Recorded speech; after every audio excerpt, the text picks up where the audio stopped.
Welcome to OzAsia Talks, a series of critical conversations exploring the cultural engagement of Australia and Asia in a post-pandemic world.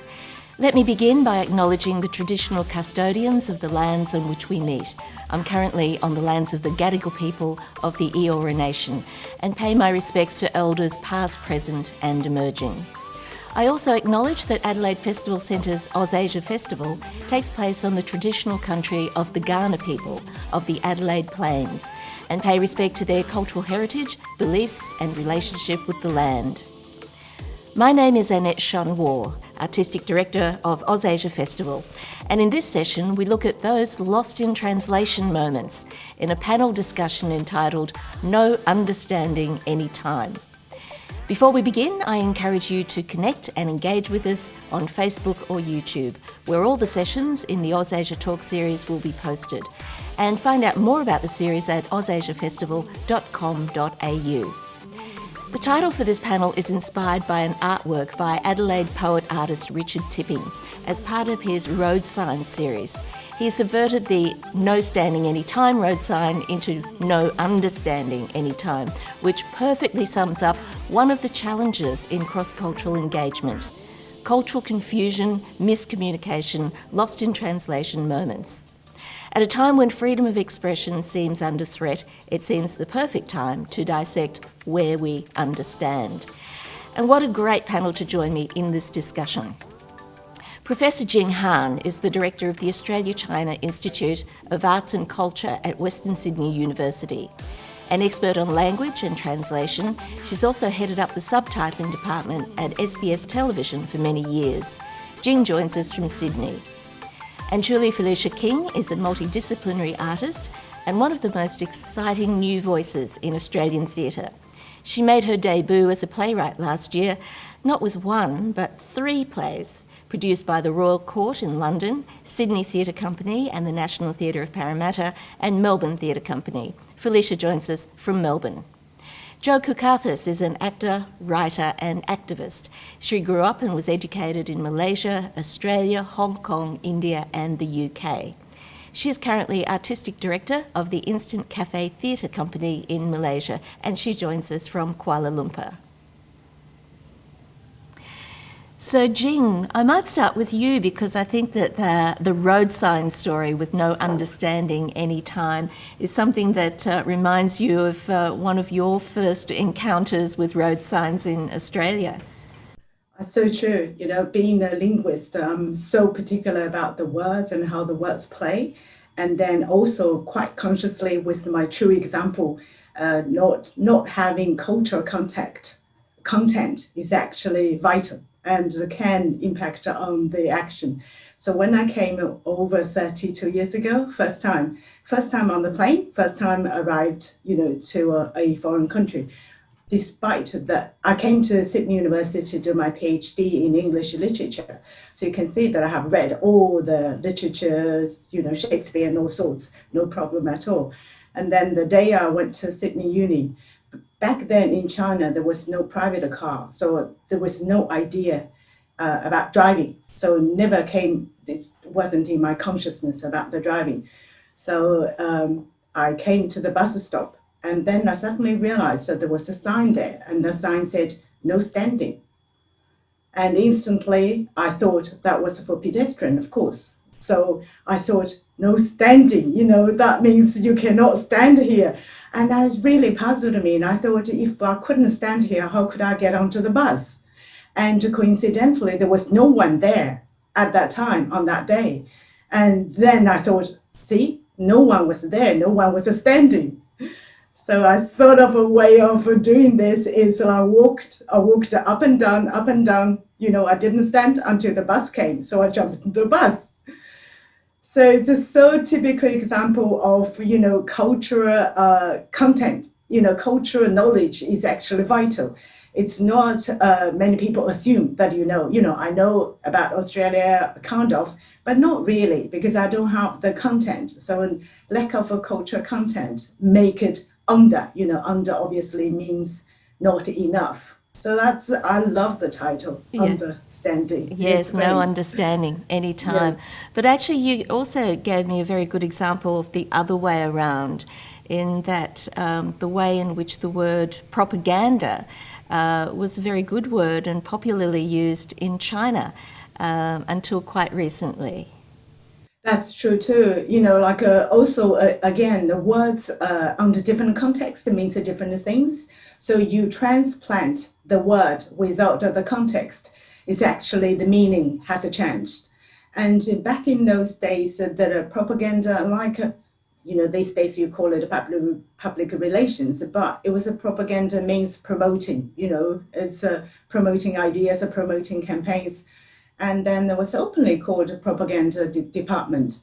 And that was in our textbook, in an English textbook, that we learned propaganda, the word propaganda, until I came to Australia and realized, oh, propaganda has a negative meaning. People don't use propaganda. You don't see that you work for propaganda department. Again, it tells us so important that the words themselves, without cultural context, that can mean completely different thing, and can be dangerous as well. Can be very risky. That people should not assume. Yeah, it's yeah. I learned a lot of those cultural differences in the Absolutely. context. Jo, you've recently at Instant Cafe Theatre done a new production of Alfie and Sat's Para, and in that play, the lack of cultural context gets in the way of communication between the three characters who are all Malaysian. Yes, I mean, they're the four characters, four school friends, and they're best friends. At the start of the play, by the end of the play, they're deeply divided. But here they get divided because of the introduction into the school curriculum of a work of literature by a Malaysian poet laureate, and this book, which tells the story of the pre-independence of Malaya at that time, and then independence, and tells the story of these different ethnic groups: Malay, Chinese, Indian, and quite broad-based characterizations of what it is to be Chinese, Malay, and Indian. And the Indian character in the play becomes convinced that the Indians are represented in a way that is discriminatory, and this is what divides their friendship. Of course, the other characters look at it and say, "But it's just the truth. This is just what Indians are like," and the controversies over the use of the word paria, or I think some people say pariah, because of course it is originally a caste term. So it's a caste which is very specific, but of course it became used as something as a insult. So if you call somebody a pariah, it's an insult. It says that your caste is very low, or that in some cases just you're very low class.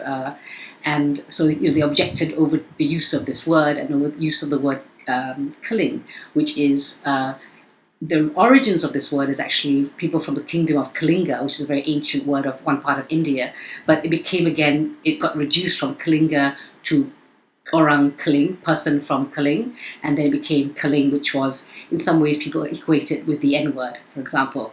So, and this is what divides them. It's because the others say, well, this word is harmless. But for the Indian boy, he says, no, there's a history of harm with this word. Yeah.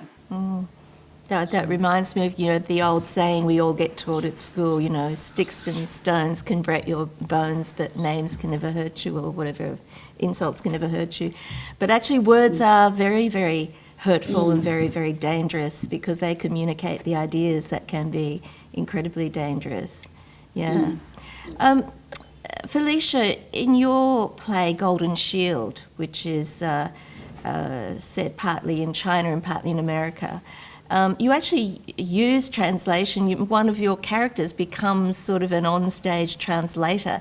Can you set that up and give us a little bit of the context of that and why you chose to use that device? I mean, the play centers on, it's based on a series of real court cases where Chinese plaintiffs launched lawsuits against American companies for purportedly colluding with the Chinese government and helping to set up the Great Firewall, which is the sort of system of online censorship that currently exists in China.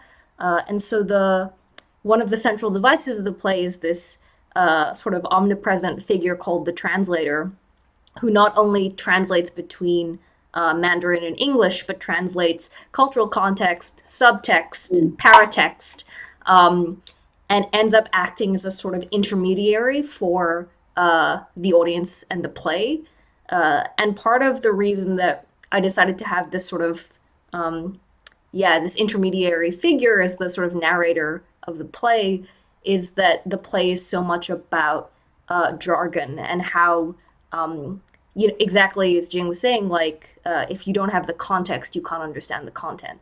And using the theatrics of it in a playful way to get to the sort of deeper meaning of what is actually going on when two people are communicating with each other, even if they're communicating in the same language and they're sort of missing each other. Yeah, very interesting. I'm also interested in what it was like for you as a writer to. You've learnt to speak Mandarin, though, haven't you? So the language itself is as a learnt language, but in such a complex play with such complex ideas, it must have been quite a challenge to write the work from that context.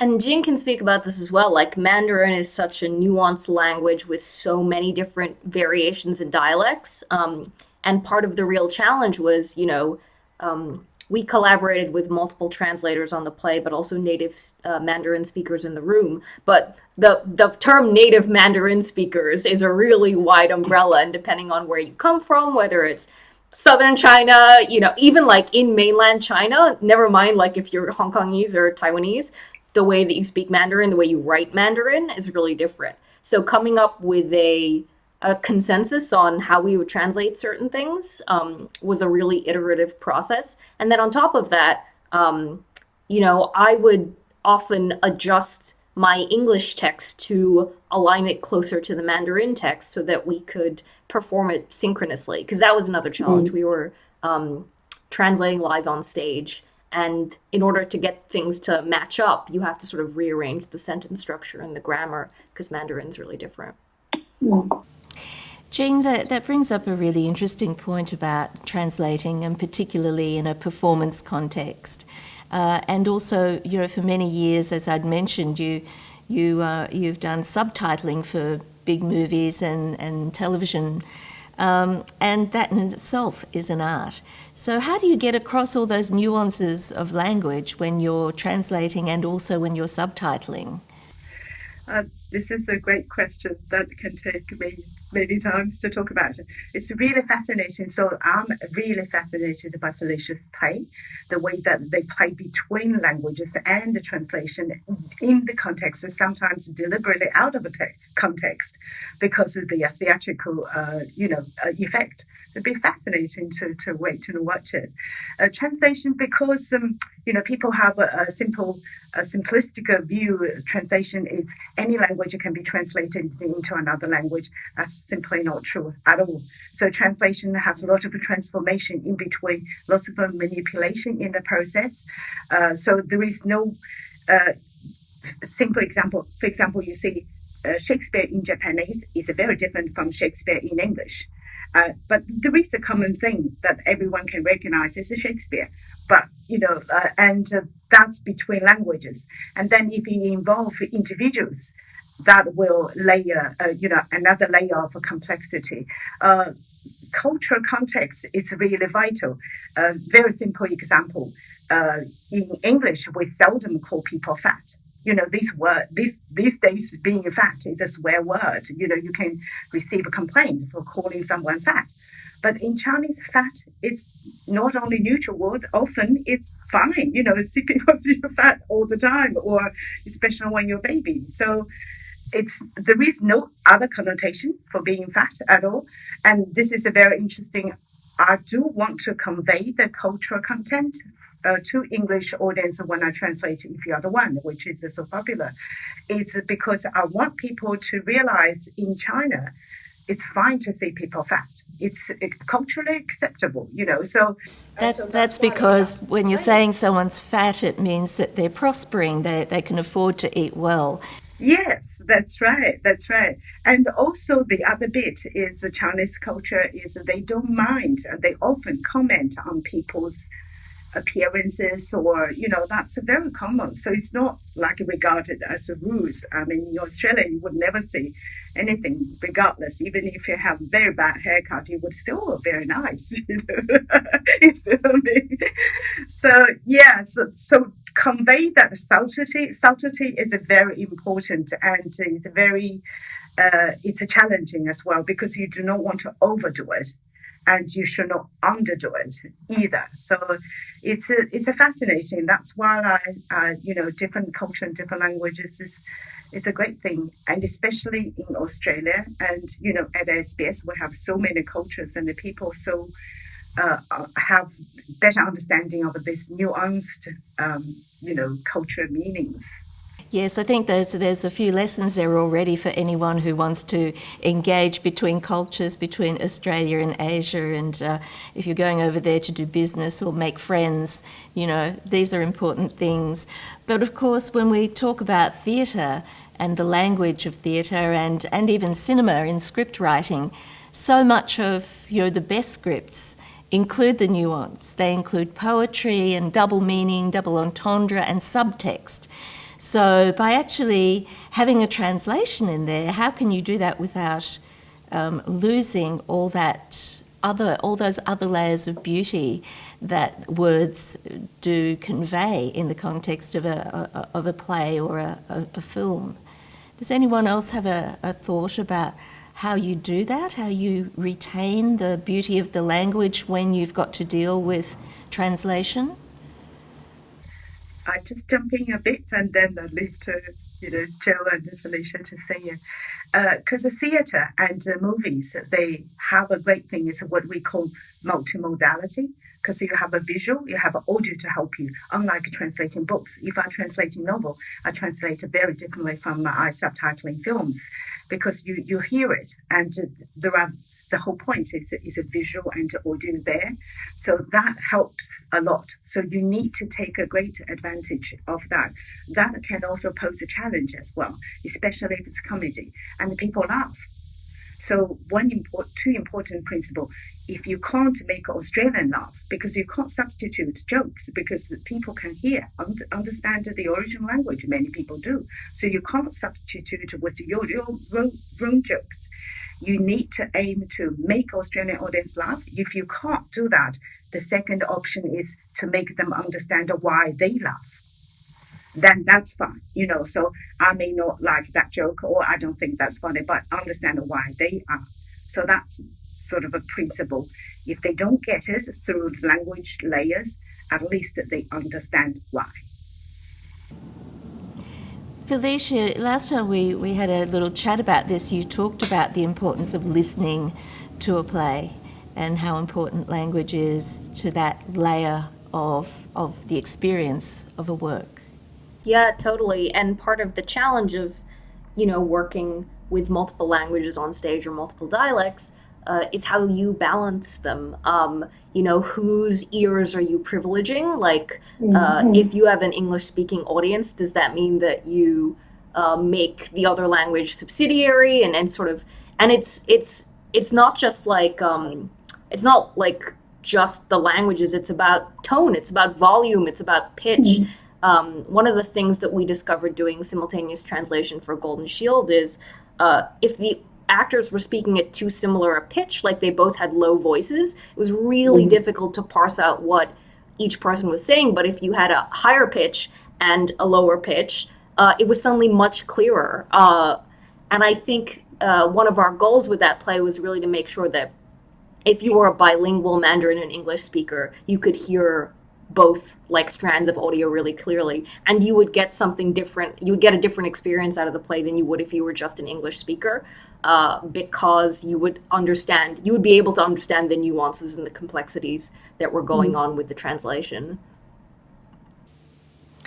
I guess following on from talking about language and different ways we're making new works for theatre, I'm also interested in dramaturgy, which is really looking at those contexts within which we write the work and doing the research that makes the work deeper somehow.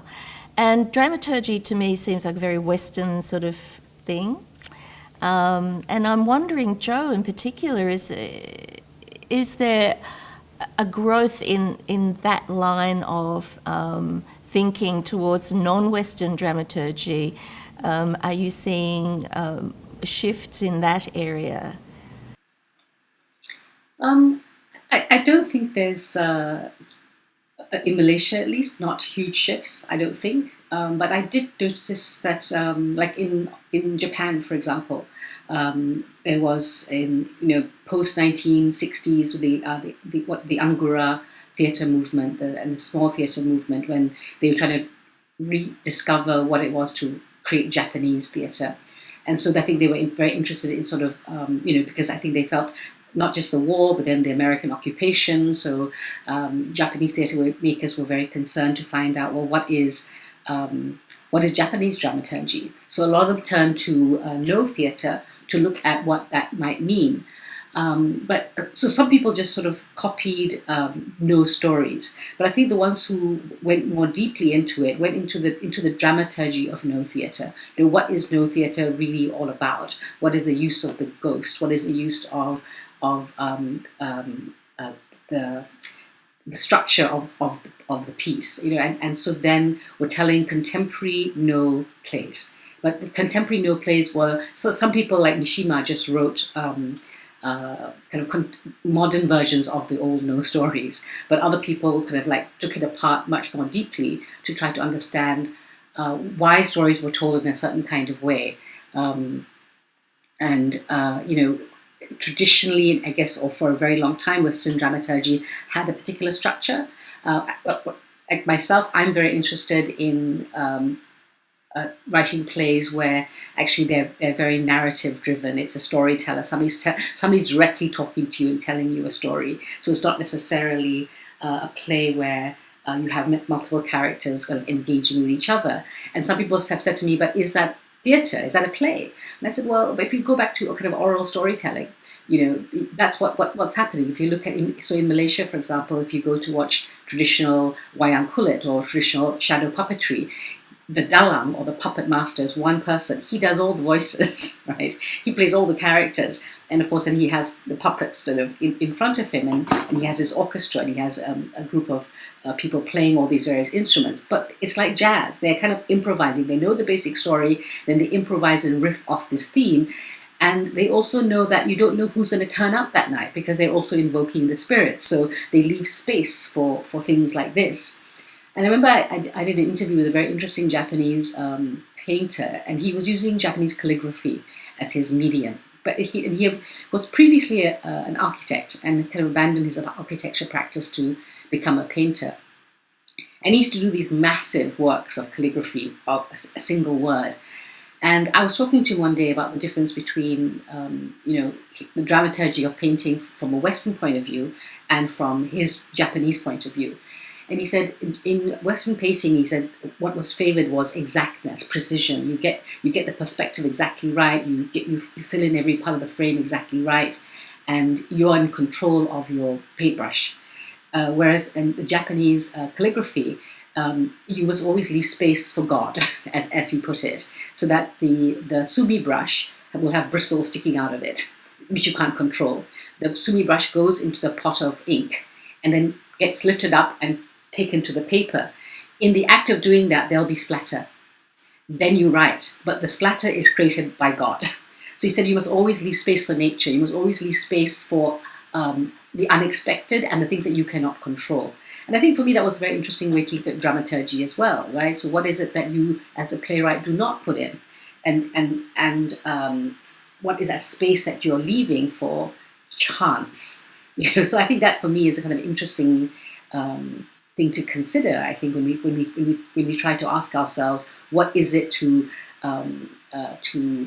look at things from a dramaturgical point of view? Because I think a lot of the time in Asia still, when we're looking at tradition for inspiration, we're just borrowing form, and we're always borrowing story, but we're not maybe borrowing or looking deeply to dramaturgy, which is a philosophy, and which just tells you kind of the philosophical stance of that culture, which I think is a more interesting thing to explore. But I feel we're in a very early stage, or I am anyway, a pretty early stage of the exploration.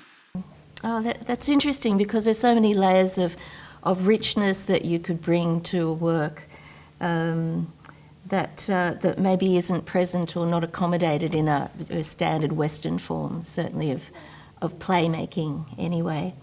This has been a pretty horrendous year for all of us working in the performing arts in particular, but generally across the arts.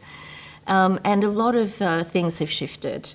I mean, apart from just the logistical thing of not being able to travel, and I think, Felicia, you're usually based in New York, but you've been back home in Melbourne for a long time. So this has, quite a big impact on the way in which we're working and the work in which we do. But it isn't just the pandemic this year that has been creating huge shifts in the way that we're thinking. There have been other things too. There have been big geopolitical shifts. There has been the resurgence of the Black Lives Matter, and off the back of that, the rise of so-called cancel culture. And in the context of our conversation here about communication and cultural context, the cancel culture thing is something that's really pertinent. I wonder what your thoughts about that are, and if that is something that will have an impact in the way in which you're thinking of the work you make here on in. I strongly feel that, like sort of any digital phenomena, so-called cancel culture is a impossibly vast and complex system of discourses, and there are healthy parts of that discourse and toxic parts of that discourse. To me, the obvious advantage of so-called cancel culture is that people with less power are taking people with power to task, and have a way to do that in a democratized medium, and have a way to do that as collective. So there's sort of power in the collective.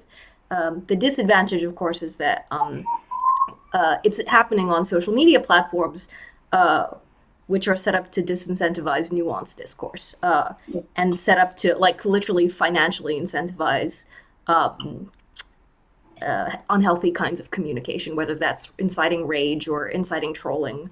And so I think when it comes to being a theater maker, or thinking about trying to have nuanced conversations in your work that might not translate to the internet, I think it's really important that we preserve what makes live performance sacred, and why we all, I think, miss it so much, is getting that space to have complicated, slow conversations in a way that that isn't possible on the internet, and getting to be in a space where multiple contradictory conversations can exist, without getting co-opted by a system that's designed to incentivize rage or incentivize outrage. That's what I find really precious about talking about the internet in an analog art form, is that you can deal with the internet and its sort of various ethical and moral quandaries without having to be on the internet. Yeah, I think that, I really like what you say, Felicia, about what is that sacred nature of theatre, that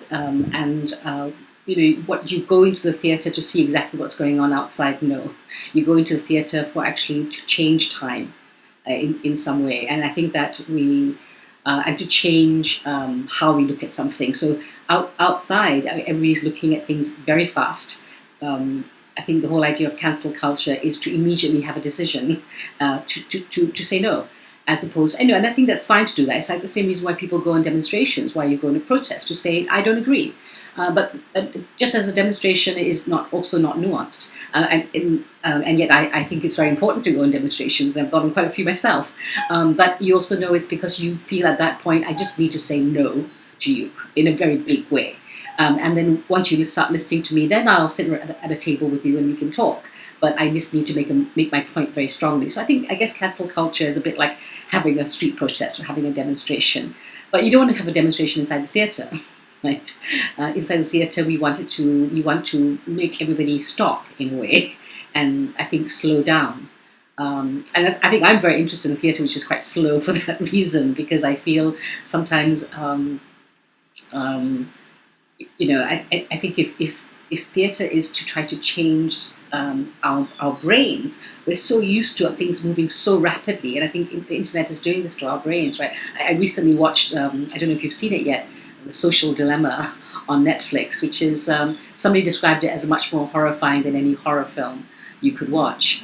And so I was thinking about the effects on our brain of all these multiple supercomputers everywhere in the world feeding us things and affecting the way that we operate. And everyone's been saying, of course, we don't read the way we used to. We can't look at long form the way that we used to.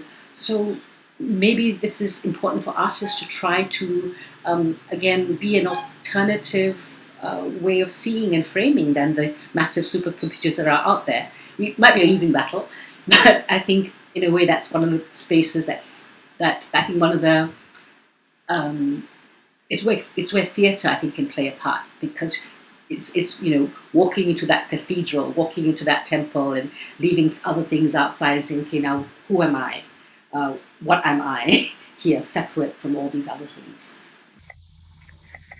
I just want to add a bit, following Felicia's, I think it is definitely empowering people. Cancel culture does give ordinary people power that they do not have it before.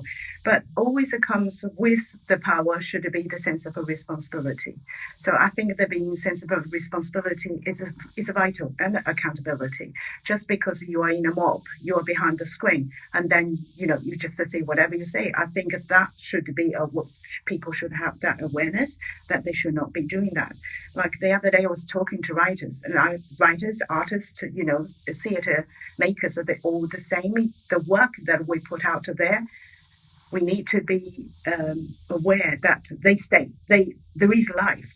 So you need to be responsible for what you put out there. So I think it comes with responsibility. The other thing that Jo mentioned, their social dilemma, I watched it, yes, one of the best documentary I've watched. I think it's also, again, tells the people that you need to be aware that you are being manipulated without being, informed. So being informed is vital. They call it persuasive technology, trying to get you hooked without knowing it. So now they have a counter, is a human technology, right? Thinking about consideration of a human rather than, just monetize everything that they do.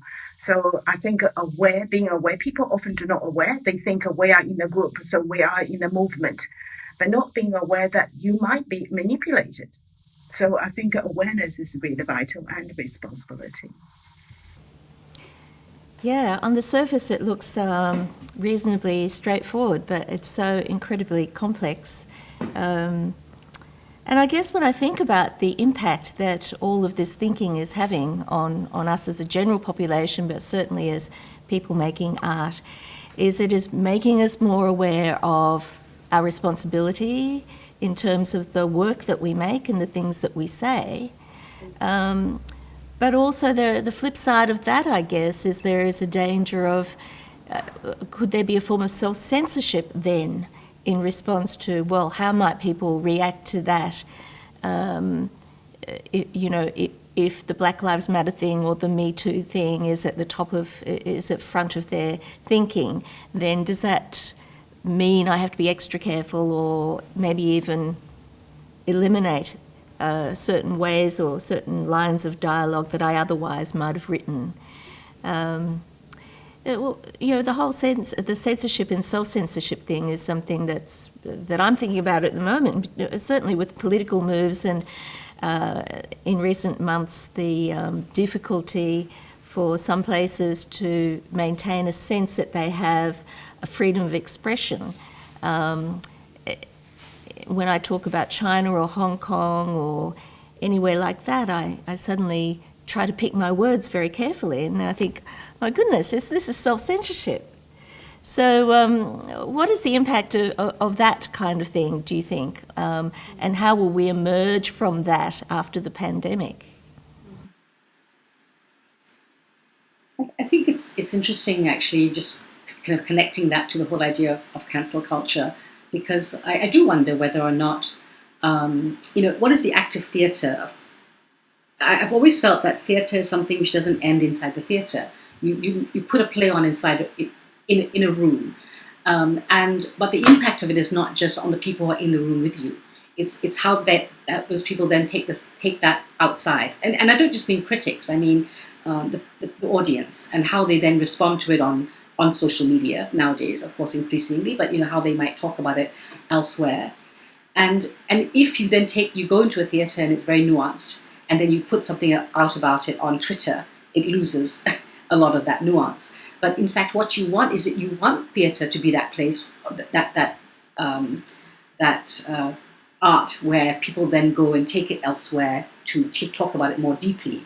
But is it then being reduced rather than being used to sort of deepen something? So this theatre then becomes something which then creates just more misunderstanding, because you cannot take those nuances out of the space. And I wonder whether then sometimes in our theatre we feel, we need to make it really clear so that it cannot be misunderstood. Whereas in fact, I had this dilemma recently with some young people who came to watch a play that I did, and for them it was not clear enough, and I remember thinking to myself, am I just of a generation where I feel it's okay to have this theatre which is kind of provocative or not correct, or which is messy, which doesn't give the audience something clear to take away with them. So I really began to wonder whether it's a generational thing or not, and so then I found myself, questioning my choices. Yeah. So Yeah, well, because your work and the work of your theatre company is always described as work that confronts taboos in your society. So that's your raison d'etre, it seems, for a lot of the work that you do. So how can you continue to do that in this current very careful climate? Yeah, I have this one character who is, who's called Curry Spice, right? And she's an Indian woman from, working class background, and but she's, the joke is that she's gone to England for 3 months, and she's come back with this really strong English accent, and very strong ideas about her identity as a black person. So now she's basically on this idea that she's black, and that Black Lives Matter, and Indians are the minority group in Malaysia, and usually they don't matter. So now she says, I'm part of a global movement, so now I matter. But now I wonder whether or not people would find that wrong, because she's not actually black, she's actually Indian, and so can you then take the Black Lives Matter mantle and then apply it to the life of an Indian woman in Malaysia? But that's how she sees her. That's how she finds her power. She finds her power by aligning herself to this. In the same way that I think in the 70s, Indians in different parts of the world align themselves, like for example, to the Black Panthers or to other black movements. That skin color does speak to skin color in that way as well. And is that wrong? But so I did ask myself, I wonder whether or not this character would now create controversy. Yeah, I just wanted to jump on that, Jo, because I was thinking about a similar experience we had in White Pearl when we were doing that play, which deals with white and cream and deals sort of very heavily with the issue of anti-blackness in the Asian community, in various Asian communities. And I think when we talk about self-censorship as artists, it's really important to parse out like what the motive is too. Like if you are self-censoring from a place of fear, or you're self-censoring from a place of political pressure, which for a lot of people in the world as artists, like you can't say what you want to say because you're afraid of government officials rocking up at your play, like my friends in Thailand. And then there's changing your content out of care for your audience, out of care for your community, out of care for people's experiences that you don't understand. So a really good example of this is when we were doing White Pearl. In initial drafts of the play, there was this sort of like shocking moment where one of these Asian women said the N-word and it was intended to be sort of racist and be part of this theme. But I had a lot of Black artists come in and consult on the play and talk to Black audience members, and the overwhelming consensus that I heard from the Black community was like, even if it's intended to be a provocative depiction of anti-Blackness, you cannot say that word on stage in the absence of any Black bodies or voices, because it's not taking care of your Black audience, but also the effect of you saying that word on stage always has unintended ripple effects on your audience, and the way you can't control the way that the audience is going to respond to that word either. And so I really took that feedback on board, and now there's a sort of moment where everyone stops the person saying that word. And it actually added to the play, because the play is so much about cancel culture, and the play is so much about the lack of nuance in online discourse. And so like I am so grateful to the Black artists who like came in and educated me about what that word meant for them, because I couldn't have understood that until I heard it from other Black artists. So that's the flip side of self-censorship, or when we're talking about it, sometimes it can actually lend to a more caring, nuanced discourse, I think. Well, let me jump in a bit as well. I think, through translation, as Annette mentioned, whenever you mention Hong Kong, China, Taiwan, so you instantly put yourself in the censor. So because I've been doing that job for so long, I think it's really coming back to this strong sense of awareness. Once you become aware, then you can make a judgment call. It's when you're not aware, then you may make a blunder or mistake. So it's and awareness comes from knowledge. So it's knowledge is really important. And I also take Joe's point, like I don't want people to misunderstand things that could easily be misunderstood. So I don't normally censor. I'm very consciously doing that, not to censor. Intuitively come to a point to say, oh, should I take it up and out? Because the translation, you can, or you can use different words. And I consciously telling myself, no, that is exactly what has happened in that culture and should be conveyed. It's a bit like color. Color is a big thing. I mean, Chinese, Asian people, they do like fair skin. So often, especially in this dating show, and when they look for a girl, ideal girl, they always want fair skinned girl.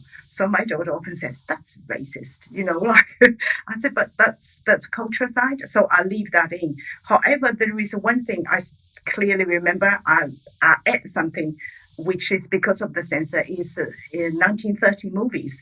And in those days, I mean, having a chicken, it's a big deal.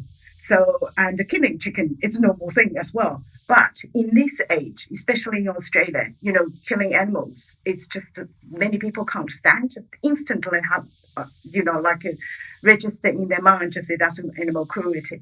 But in the 1930s, in that particular movie, they actually using the killing chicken to indicate that how hospitable they are, how respectful of the guest. So they're killing the one only chicken or one of the precious chicken to make a welcome dinner. So I'm very conscious I ate.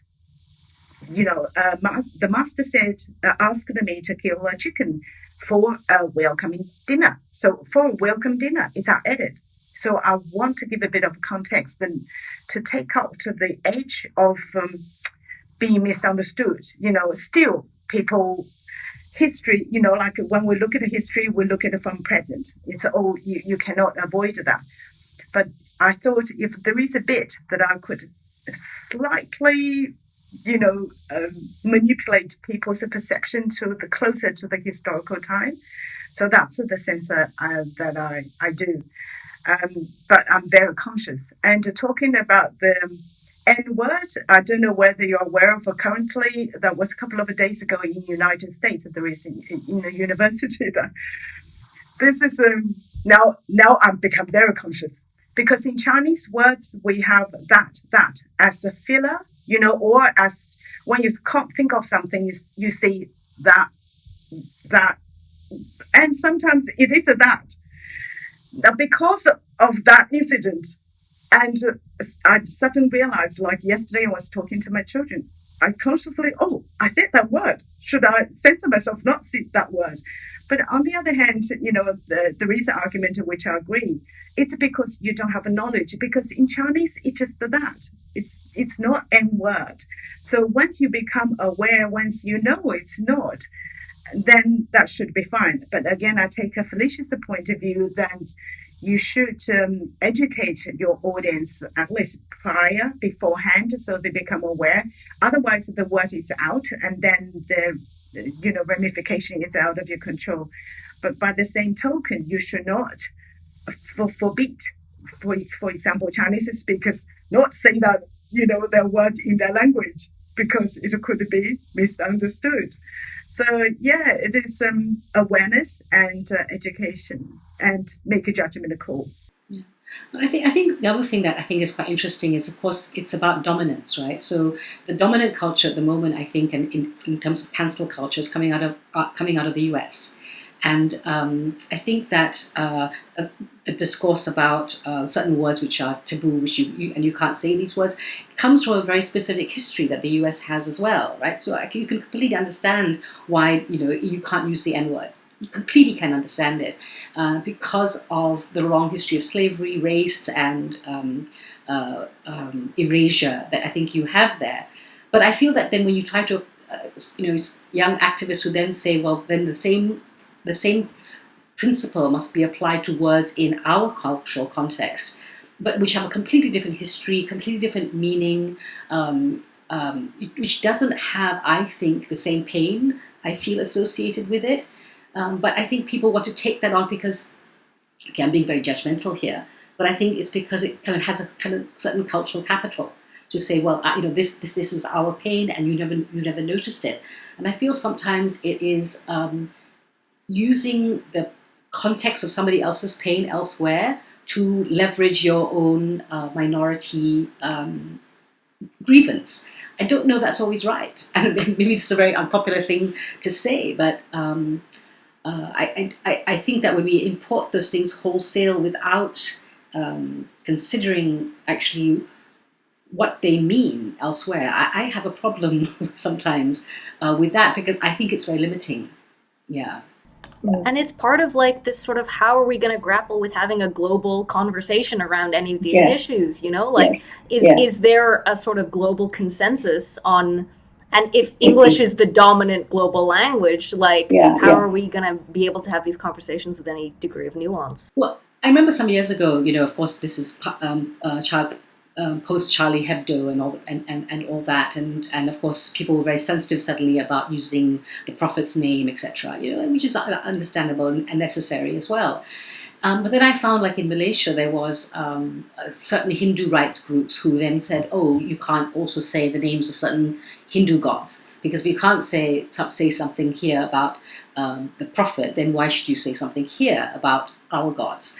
And yet, actually, traditionally, Hindus have been very open-minded, I guess, or very tolerant of how you use the names of various gods. And, you can have Ganesha's face on a pickle jar, and it's not a problem. And then suddenly, I remember this one particular group said, "Oh, why that's wrong to have Ganesha's face on a jar of pickles to sell pickle." But, and I think for myself and many of my friends and my family who are Hindu, we were like, I don't think Ganesha has a problem with this. I mean, traditionally, there is the way that actually the things like the Mahabharata are structured are that the gods are not perfect. You see in different depending on which story you see, they're shown in a good light, and another story they're shown in a very poor light indeed, because of course they are in some ways reflections of us. So I think that kind of then what you see happening in India with sort of the right wing attitudes, or right.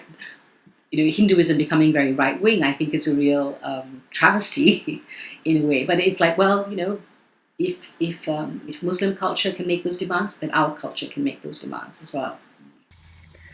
Yeah, I think once you involve languages, that would be making things 100 times complicated. There's so many different languages, and the language is really about sound. And sound to this language means a completely different thing in another sound.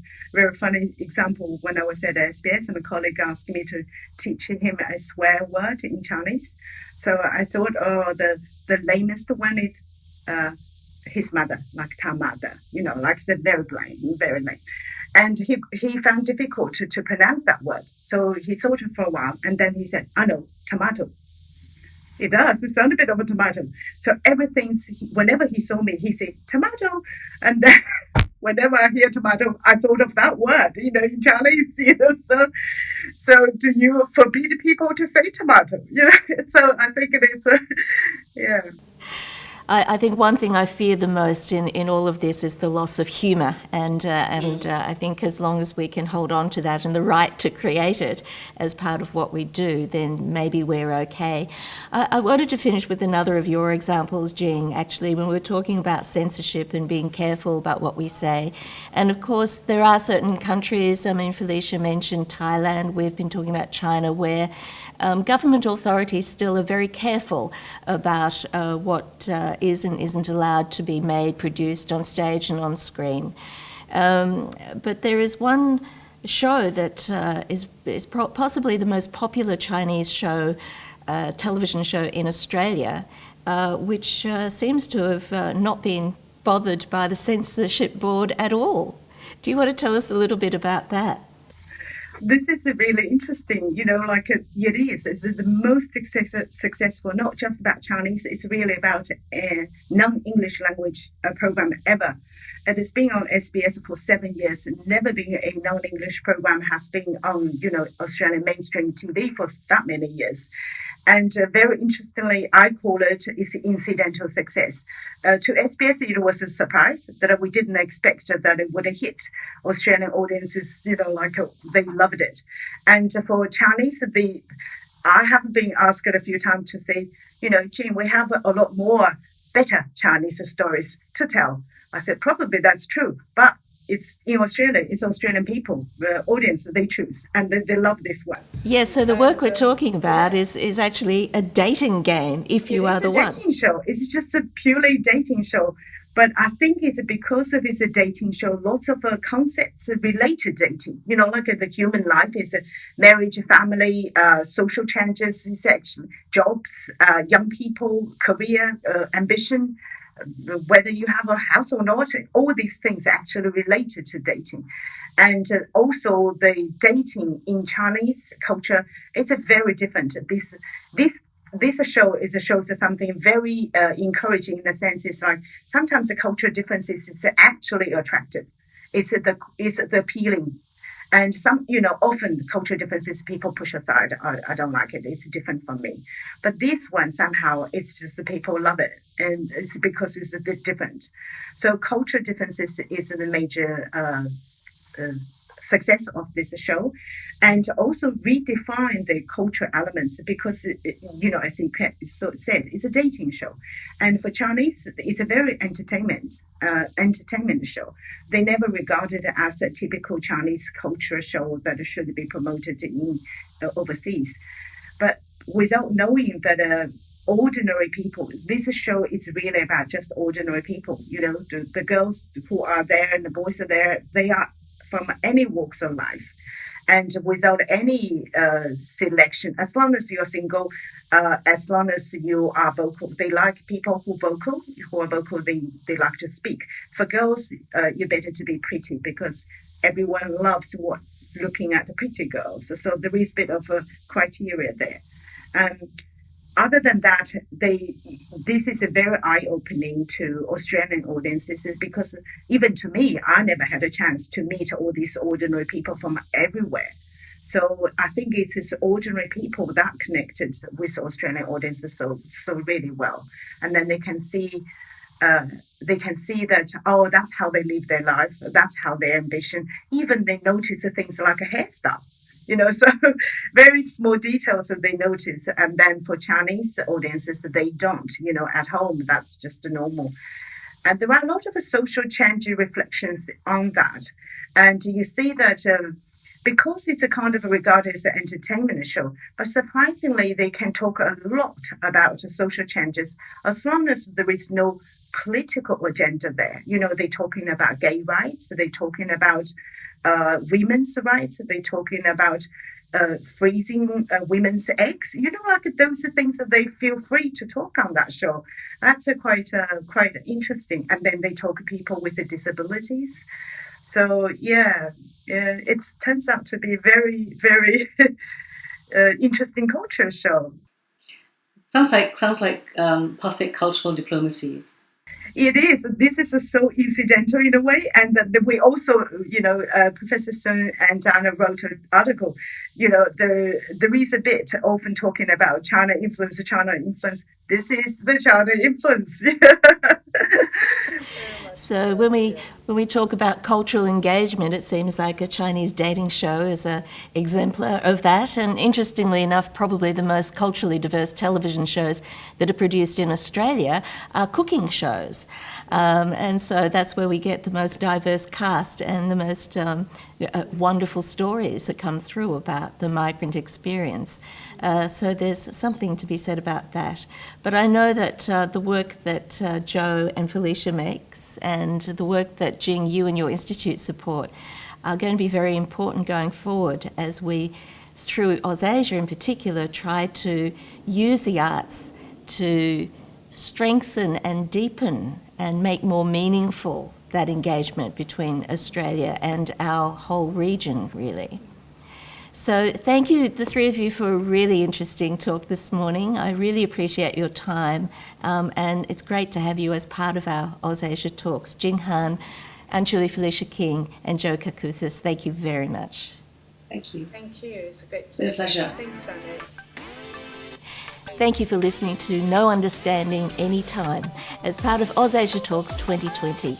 We'll be posting new videos every week from the 20th of October to the 3rd of November.